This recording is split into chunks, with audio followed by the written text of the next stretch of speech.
ओम शांति। आज 24 मई 2025। आज के साकार मधुर महावाक्य हैं। बाबा कहते, मीठे बच्चे, अमृत वेले अपने दूसरे सब संकल्पों को लॉकअप माने बंद कर एक बाप को प्यार से याद करो। बाप से मीठी मीठी रूह रिहान करो। प्रश्न है, तुम बच्चों की हर बात में अर्थ है। अर्थ सहित शब्द कौन बोल सकता है? जो देही अभिमानी है वही हर बोल अर्थ सहित बोल सकता है। बाप तुम्हें संगम पर जो भी सिखलाते हैं वे अर्थ सहित है। देह अभिमान में आकर मनुष्य जो कुछ बोलते हैं वे सब अर्थ के बिना अनर्थ हैं। उससे कोई फल नहीं निकलता, फायदा नहीं होता। गीत है, नैनहीन को राह दिखाओ प्रभु जी मोरे। ओम शांति। ये सब गीत आदि हैं भक्ति मार्ग के। तुम्हारे लिए गीतों की दरकार नहीं है, कोई तकलीफ की बात नहीं। भक्ति मार्ग में तो तकलीफ बहुत है। कितनी रस्म रिवाज चलती है, ब्राह्मण खिलाना, ये करना, तीर्थों आदि पर बहुत कुछ करना होता है। यहाँ आकर सब तकलीफ़ों से छुड़ा देते हैं। इसमें कुछ भी करना नहीं है, मुख से शिव शिव नहीं बोलना है। ये कायदे मुजीब नहीं, इनसे कोई फल नहीं मिलेगा। बाप कहते हैं, ये अंदर में समझना है मैं आत्मा हूँ। बाप ने कहा है हमको याद करो। अंतर्मुखी हो बाप को ही याद करना है। तो बाप प्रतिज्ञा करते हैं तुम्हारे पाप भस्म हो जाएंगे। ये है योग अग्नि, जिससे तुम्हारे विक्रम विनाश हो जाएंगे। फिर तुम वापस चले जाएंगे। हिस्ट्री रिपीट होती है। ये सब अपने साथ बातें करने की युक्तियां हैं। अपने साथ रूह रिहान करते रहो। बाप कहते हैं, मैं कल कल तुमको ये युक्ति बताता हूँ। ये भी जानते हैं धीरे धीरे ये झाड़ वृद्धि को पाएगा। माया का तूफान भी इस समय है, जबकि मैं आकर तुम बच्चों को माया के बंधन से छुड़ाता हूँ। सतयुग में कोई बंधन होता नहीं। ये पुरुषोत्तम युग भी अभी तुमको अर्थ सहित बुद्धि में है। यहाँ हर बात अर्थ सहित है। देह अभिमानी जो बात करेंगे सो अनर्थ, देही अभिमानी जो बात करेंगे अर्थ सहित, उनसे फल निकलेगा। अब भक्ति मार्ग में कितनी डिफ़िकल्टी होती है। समझते हैं तीर्थ यात्रा करना, ये करना, ये सब भगवान के पास पहुँचने के रास्ते हैं। परंतु बच्चों ने अब समझा है वापस कोई एक भी जा नहीं सकता। पहले नंबर में जो विश्व के मालिक लक्ष्मी नारायण थे उनके ही 84 जन्म बता देते हैं, तो फिर और कोई छूट कैसे सकता है। ये सब चक्र में आते हैं तो कृष्ण के लिए कैसे कहेंगे कि वह सदा कायम है ही है। हाँ, कृष्ण का नाम रूप तो चला गया, बाकी आत्मा तो है ही किस न किस रूप में। ये सब बातें बच्चों को बाप ने आकर समझाई हैं। ये पढ़ाई है, स्टूडेंट लाइफ में ध्यान देना है। रोज़ाना टाइम मुकर्रर कर दो अपना चार्ट लिखने का। व्यापारी लोगों को बहुत बंधन रहता है, नौकरी करने वालों पर बंधन नहीं रहता। वे तो अपना काम पूरा किया, खलास। व्यापारियों के पास तो कभी ग्राहक आए तो सप्लाई करना पड़े। बुद्धि योग बाहर चला जाता है तो कोशिश कर समय निकालना चाहिए। अमृत वेले का समय अच्छा है। उस समय बाहर के विचारों को लॉकअप कर देना चाहिए, कोई भी ख्याल ना आए। बाप की याद रहे, बाप की महिमा में लिख देना चाहिए, बाबा ज्ञान का सागर पतित पावन है। बाबा हमको विश्व का मालिक बनाते हैं, उनकी श्रीमत पर चलना है। सबसे अच्छी मत मिलती है मन मना भव, दूसरा कोई बोल ना सके। कल्प कल्प ये मत मिलती है तमो प्रधान से सतो प्रधान बनने की। बाप सिर्फ कहते हैं मामेकम याद करो, इसको कहा जाता है वशीकरण मंत्र। अर्थ सहित याद करने से ही खुशी होगी। बाप कहते हैं अव्यभिचारी याद चाहिए। जैसे भक्ति में एक शिव की पूजा अव्यभिचारी है, फिर व्यभिचारी होने से अनेकों की भक्ति करते हैं। पहले थी अद्वैत भक्ति, एक की भक्ति करते थे। ज्ञान भी उस एक का ही सुनना है। तुम बच्चे जिसकी भक्ति करते थे वे स्वयं तुम्हें समझा रहे हैं। मीठे मीठे बच्चे, अभी मैं आया हूँ।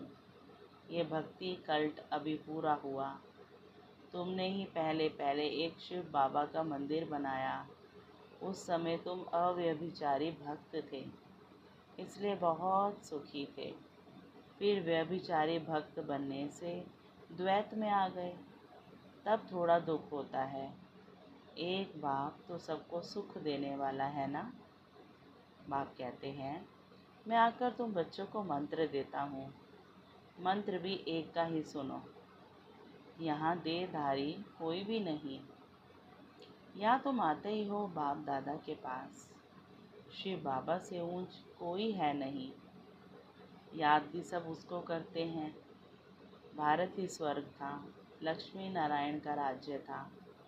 उनको ऐसा किसने बनाया जिसकी तुम फिर पूजा करते हो। किसको पता नहीं महालक्ष्मी कौन है। महालक्ष्मी का आगे जन्म कौन सा था। तुम बच्चे जानते हो, वे है जगदम्बा। तुम सब माताएं हो, वंदे मातरम। सारे जगत पर ही तुम अपना दांव जमाती हो। भारत माता कोई एक का नाम नहीं है। तुम सब शिव से शक्ति लेते हो, योग बल से। शक्ति लेने में माया इंटरफेयर करती है। युद्ध में कोई अंगूरी लगाते हैं तो बहादुर हो, लड़ना चाहिए। ऐसे नहीं कोई ने अंगूरी लगाई और तुम फंस पड़ो। ये है ही माया की युद्ध। बाकी कोई कौरव और पांडवों की युद्ध है ही नहीं। उनकी तो आपस में युद्ध है। मनुष्य जब लड़ते हैं तो एक दो गज जमीन के लिए गला काट देते हैं। बाप आकर समझाते हैं ये सब ड्रामा बना हुआ है। राम राज्य, रावण राज्य। अभी तुम बच्चों को ये ज्ञान है कि हम राम राज्य में जाएंगे, वहाँ अथाह सुख है। नाम ही है सुख धाम। वहाँ दुख का नाम निशान नहीं होता। अब जबकि बाप आए हैं ऐसी राजाई देने, तो बच्चों को कितना पुरुषार्थ करना चाहिए। घड़ी घड़ी कहता हूँ बच्चे थको मत। शिव बाबा को याद करते रहो। वे भी बिंदी हैं, हम आत्मा भी बिंदी हैं। यहाँ पाठ बजाने आए हैं। अब पाठ पूरा हुआ है। अब बाप कहते हैं मुझे याद करो तो विकर्म विनाश होंगे। विकर्म आत्मा पर ही चढ़ते हैं ना। शरीर तो यहाँ खत्म हो जाएंगे। कई मनुष्य कोई पाप कर्म करते हैं तो अपने शरीर को ही खत्म कर देते हैं, परंतु इससे कोई पाप उतरता नहीं है। पाप आत्मा कहा जाता है। साधु संत आदि तो कह देते आत्मा निर्लेप है, आत्मा सो परमात्मा। अनेक मतें हैं, ईश्वर के बारे में कुछ नहीं जानते। सृष्टि चक्र कैसे फिरता है, आत्मा कितनी छोटी है, पहले पहले आत्मा का रियलाइजेशन कराते हैं। आत्मा बहुत सूक्ष्म है, उनका साक्षात्कार होता है। वे सब है भक्ति मार्ग की बातें, ज्ञान की बातें वापिस समझाते हैं। वे भी भ्रिकुटी के बीच में आकर बैठते हैं बाजू में, ये भी झट समझ लेते हैं। ये सब है नई बातें जो बाप ही बैठ कर समझाते हैं। ये पक्का याद कर लो, भूलो नहीं। बाप को जितना याद करेंगे उतना विकर्म विनाश होंगे। विकर्म विनाश होने पर ही आधार है तुम्हारे भविष्य का। तुम बच्चों के साथ साथ भारत खंड भी सबसे सौभाग्यशाली है। इन जैसा सौभाग्यशाली दूसरा कोई खंड नहीं है। यहाँ बाप आते हैं। भारत ही हेवन था, जिसको गार्डन ऑफ अल्लाह कहते हैं। तुम जानते हो, बाप फिर से भारत को फूलों का बगीचा बना रहे हैं। हम पढ़ते ही हैं वहाँ जाने के लिए, साक्षात्कार भी करते हैं। ये भी जानते हैं कि ये वही महाभारत लड़ाई है। फिर ऐसी लड़ाई कभी लगती नहीं है। तुम बच्चों के लिए नई दुनिया भी जरूर चाहिए। नई दुनिया थी ना, भारत स्वर्ग था। 5000 वर्ष हुए, लाखों वर्ष की तो बात ही नहीं। लाखों वर्ष होते तो मनुष्य अनगिनत हो जाए। ये भी कोई की बुद्धि में बैठता नहीं है कि इतना हो कैसे सकता, जबकि इतनी आदमशुमारी नहीं है। अभी तुम समझते हो, आज से 5000 वर्ष पहले हम विश्व पर राज्य करते थे और खंड नहीं थे। वे होते हैं बाद में। तुम बच्चों की बुद्धि में सब बातें हैं और किसकी बुद्धि में बिल्कुल नहीं है।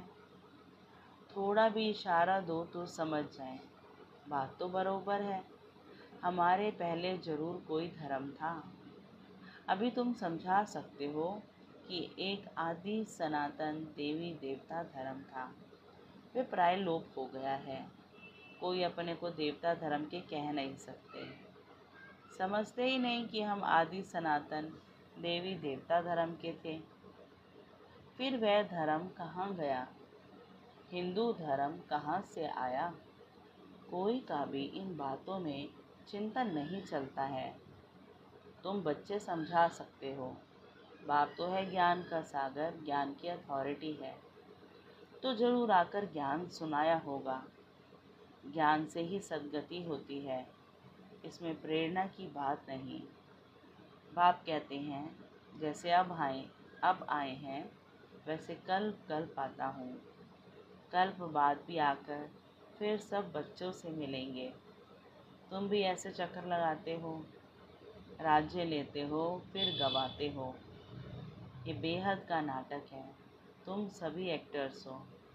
आत्मा एक्टर होकर क्रिएटर, डायरेक्टर, मुख्य एक्टर को न जाने तो वे क्या काम की। तुम बच्चे जानते हो कैसे आत्मा शरीर धारण करती है और पार्ट बजाती है। अब फिर वापस जाना है। अब इस पुरानी दुनिया का अंत है। कितनी सहज बात है, तुम बच्चे ही जानते हो। बच्चे कैसे गुप्त बैठे हैं। गोदरी में करतार देखा। अब देखा कहे या जाना कहे, बातें की है। आत्मा को देख सकते हैं, परंतु उससे कोई फायदा नहीं है। कोई को समझ में आ न सके। नोदा भक्ति में बहुत साक्षात्कार करते हैं। आगे तुम बच्चे भी कितने साक्षात्कार करते थे। बहुत प्रोग्राम आते थे। फिर पिछाड़ी में ये खेल पाल तुम देखेंगे। अब तो बाप कहते हैं, पढ़कर होशियार हो जाओ। अगर नहीं पढ़ेंगे तो फिर जब रिज़ल्ट निकलेगी तो मुंह नीचे हो जाएगा। फिर समझेंगे हमने कितना समय वेस्ट किया। जितना जितना बाप की याद में रहेंगे, याद के बल से पाप मिट जाएंगे। जितना बाप की याद में रहेंगे, उतना खुशी का पारा चढ़ेगा। मनुष्यों को ये पता नहीं है कि भगवान को क्यों याद किया जाता है।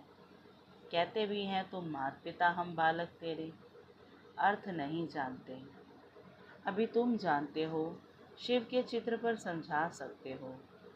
ये ज्ञान का सागर पतित पावन है, उनको याद करना है। बच्चे जानते हैं वही बाप आया है सुख घनेरे का रास्ता बताने।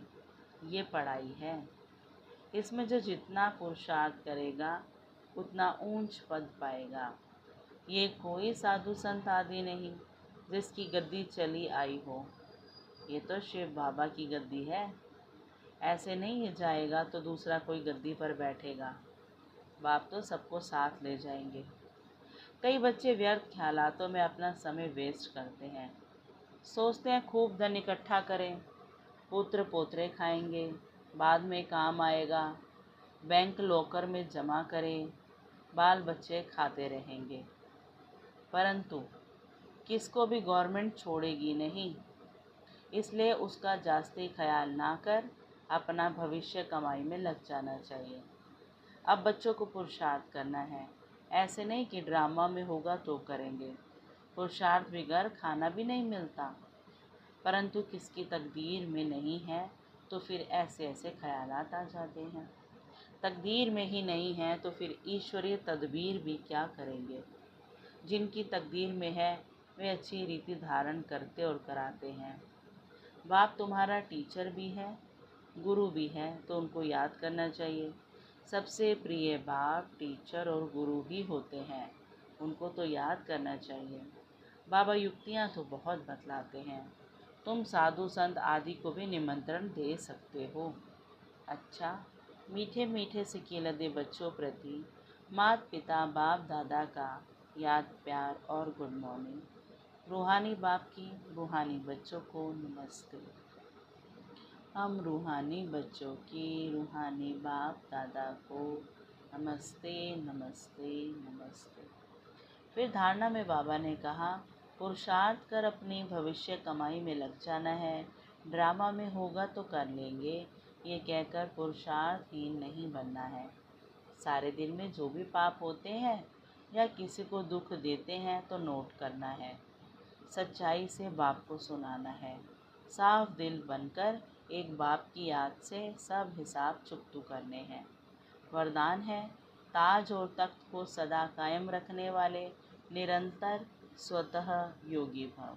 वर्तमान समय बाप द्वारा सभी बच्चों को ताज और तख्त मिलता है। अभी का ये ताज व तख्त अनेक जन्मों के लिए ताज तख्त प्राप्त कराता है। विश्व कल्याण की जिम्मेदारी का ताज और बाप दादा का दिल तख्त सदा कायम रहे तो निरंतर स्वतः योगी बन जाएंगे। उन्हें किसी भी प्रकार की मेहनत करने की बात नहीं, क्योंकि एक तो संबंध समीप का है, दूसरा प्राप्तियां अखुट हैं। जहाँ प्राप्तियां होती हैं वहाँ स्वतः याद होती है। स्लोगन है, प्लेन बुद्धि से प्लान को प्रैक्टिकल में लाओ तो सफलता समाई हुई है। अव्यक्त इशारे हैं, दुख अशांति की उत्पत्ति अपवित्रता से होती है। जहाँ अपवित्रता नहीं वहाँ दुख अशांति कहाँ से आई। आप सब पतित पावन बाप के बच्चे, मास्टर पतित पावन हो, तो जो औरों को पतित से पावन बनाने वाले हैं वे स्वयं तो पावन होंगे ही। ऐसी पावन पवित्र आत्माओं के पास सुख और शांति स्वतः ही है। सबसे बड़ी महानता है ही पावन बनना। आज भी इसी महानता के आगे सभी सिर झुकाते हैं। अच्छा, ओम शांति। शुक्रिया मीठे बाबा, शुक्रिया।